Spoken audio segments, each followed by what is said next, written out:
When it comes to towers in TDS, there's a wide variety of options to choose from to incorporate in your strategies. If you want a support tower, bring Commander or DJ. If you want heavy damage, bring Accelerator, Minigunner, or Ranger. If you want to bring good early game, well, there's a lot of good options for that. Do you want to know one tower that has been left out of all these categories? This tower tries to be good at multiple categories, but ultimately is not really good at either. What am I talking about?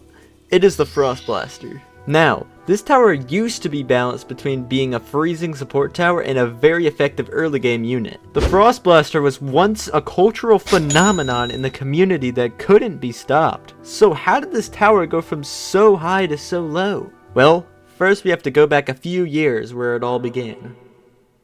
On December 24th, 2019, an event was released for Christmas and it proposed a big challenge for the game. You gotta remember that during this time there was no such thing as Accelerator, Engineer, or any other reworked towers. The main towers people were using during this time were Minigunner, Turret, and Ranger. Outlaw. This event was received well by the community because of how exciting it was with lots of unique enemies with cool abilities. After beating it, this would obtain you the one and only, Almighty Frost Blaster.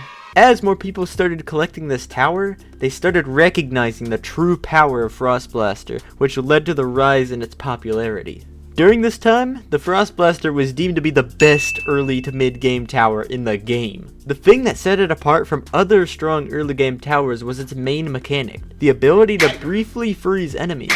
The DPS produced from Frost Blaster was a force to be reckoned with, competing between strong starter towers such as the Gold Scout. When placed, it automatically started off with 3 damage every 2 seconds, and with multiple of them, they could deal with the first few waves of fallen, insane mode. Some good strategies that were used for the Frost Blaster was to place bunches of them at level 3, since they deal 17 damage every shot for only 2,150. For the late game, upgrading all the Frost Blasters to max would add mass amounts of damage to the field, with 53 DPS on each tower.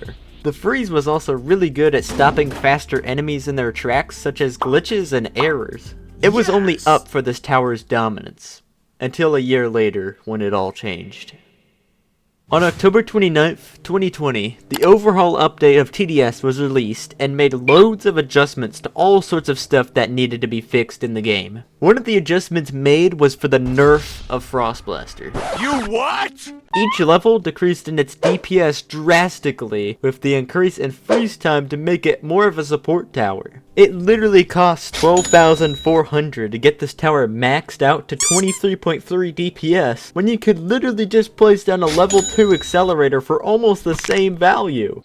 Oh, brother, this guy stinks! They also destroyed this tower's early levels as well, making the first few levels deal 1 damage every 3 seconds. This tower shoots slower than a sloth taking a crap. The only level actually decent on this tower would be level 3. So if for some reason you are still using this tower today, just place a bunch of them at that level and pray, I guess. I have no clue what they were thinking when they made these changes in DPS, because this gets rid of one of the main factors that makes this tower such a good option for early and mid game. But this downfall does not end here. When the Frost Invasion event was released, it introduced the power of Sledger. Sledger overtook the scene with its longer freeze and huge damage that made Frost Blaster look like a wannabe. With Sledger's release, it further dug the grave of Frost Blaster for the future. Obviously, people got upset at how they massacred the Frost Blaster and were demanding for it to be reworked again. This caused lots of videos to be made all across YouTube memeing this tower to oblivion. It is so tragic how Frost Blaster, once known for being the most dominant tower in the game, is now just considered a joke throughout the community. From here on out, more towers started receiving revamps to make them loads more useful in strategies. For example, the Gladiator was a tower that no one cared about until its DPS got a major upgrade, turning it to one of the best early game towers in the game today.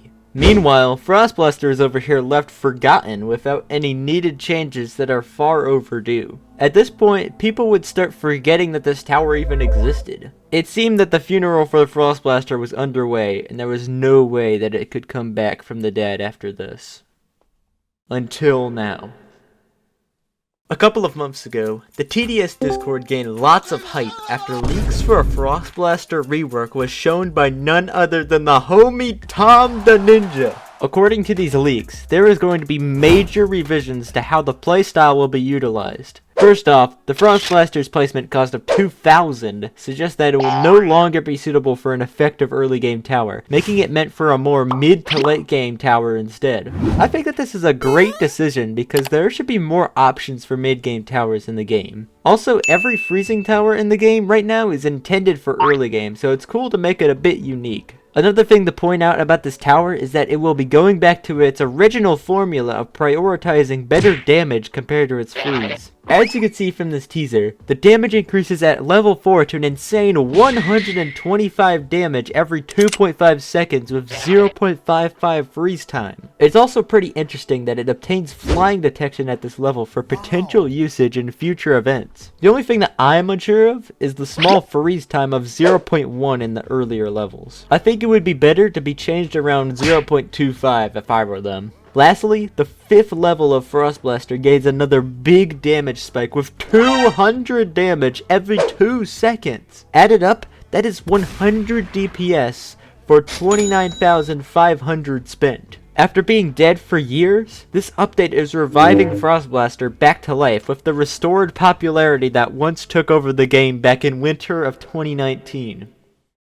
Seeing this tower go through all sorts of changes, whether it be good or bad, feels crazy how Frost Blaster went in a full circle to climb back to where it used to be years ago. The future is looking bright for the Frost Blaster, and I am glad that they have been taking initiative lately to fix up issues present in older event towers. Maybe this is to prepare for the possible return of event towers as gems or a new events mentioned in the previous video. Psst! Go watch it if you haven't already. We will just have to wait and see when the Frost Blaster rework will get released, because it's been months since these leaks got revealed, so who really knows at this point. If you enjoyed this video, make sure to like and subscribe for more TDS content and news. Before I end this off, I just wanted to say a massive thank you to the amount of support y'all showed on the last video. 2,000 subscribers! Give yourselves a round of applause! Have a great day and thank you for watching. Killer fish from San Diego, San Diego, San Diego. Killer fish from San Diego, San Diego, San Diego. Killer fish, San